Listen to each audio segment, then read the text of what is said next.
कि सबसे पहली बात तो ये है कि संभल की चंडोसी की जो जामा मस्जिद है वो कोई 50 साल 100 साल नहीं बल्कि 200-250 साल पुरानी मस्जिद है, उससे ज्यादा है।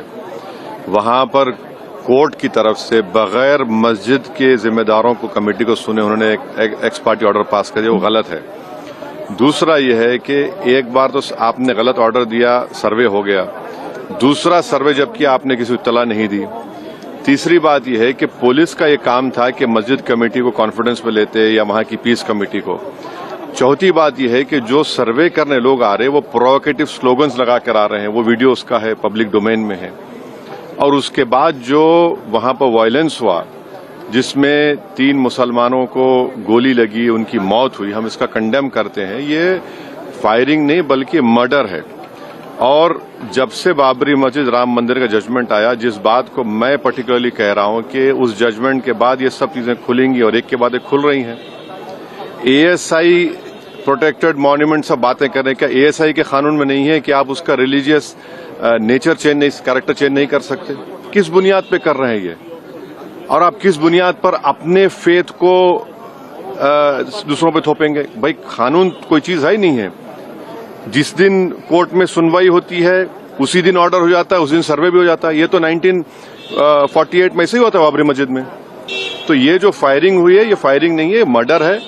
और जो भी ऑफिसर्स इन्वॉल्व है उनको सस्पेंड करना चाहिए और एक सिटिंग हाईकोर्ट जज से उसकी इंक्वायरी होनी चाहिए। ये सरासर गलत है, जुल्म हो रहा है वहां पर तो संभल में।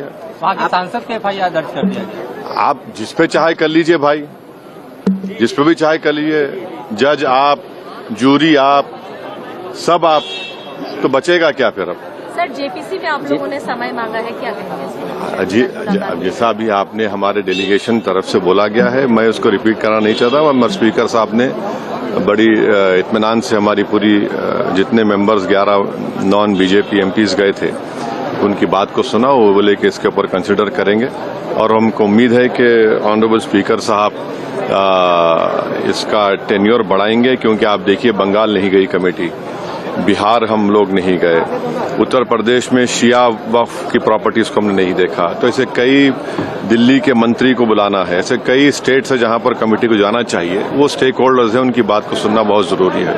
सर वक्फ बोर्ड अमेंडमेंट बिल को लेकर आप क्या सोचते हैं? क्योंकि लगातार सरकार की तरफ से यही कहा गया कि जो मुस्लिम जनता है उनके हित में, मुसलमान जो है उनकी। अभी ये कानून बना नहीं, आप देख लीजिए संभल में क्या हो गया है। अभी ये कानून बना नहीं है, आप देख रहे हैं कि हर जगह पे बोल दिया जा रहा है कि नहीं, ये यहाँ पर 500 साल पहले मस्जिद नहीं थी। इस बिल में आप, ये बिल आर्टिकल 26 का वायलेट करता है। ये संविधान के फंडामेंटल राइट का 26 का ग्रेव वायलेशन है। ये बिल कलेक्टर को इतने पावर्स दे रहा है कि कलेक्टर तय करेगा कि कौन सी वक्फ प्रॉपर्टी है नहीं है। ये कैसे होगा? कलेक्टर कैसा जज होगा अपने ही केस में?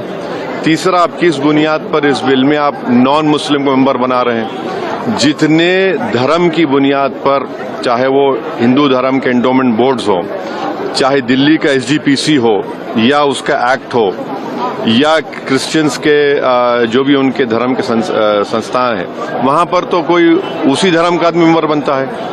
आप तो कंपलसरी स्टेट वक्फ बोर्ड में जहां पर 11 मुसलमान बनते थे वहां पर आप मेजॉरिटी नॉन मुस्लिम बनाना चाह रहे हैं। सेंट्रल वक्फ काउंसिल में मेजॉरिटी ऑफ नॉन मुस्लिम बनाना चाह रहे हैं। क्यों करना चाह रहे हैं आप? ये क्या मकसद है आपका?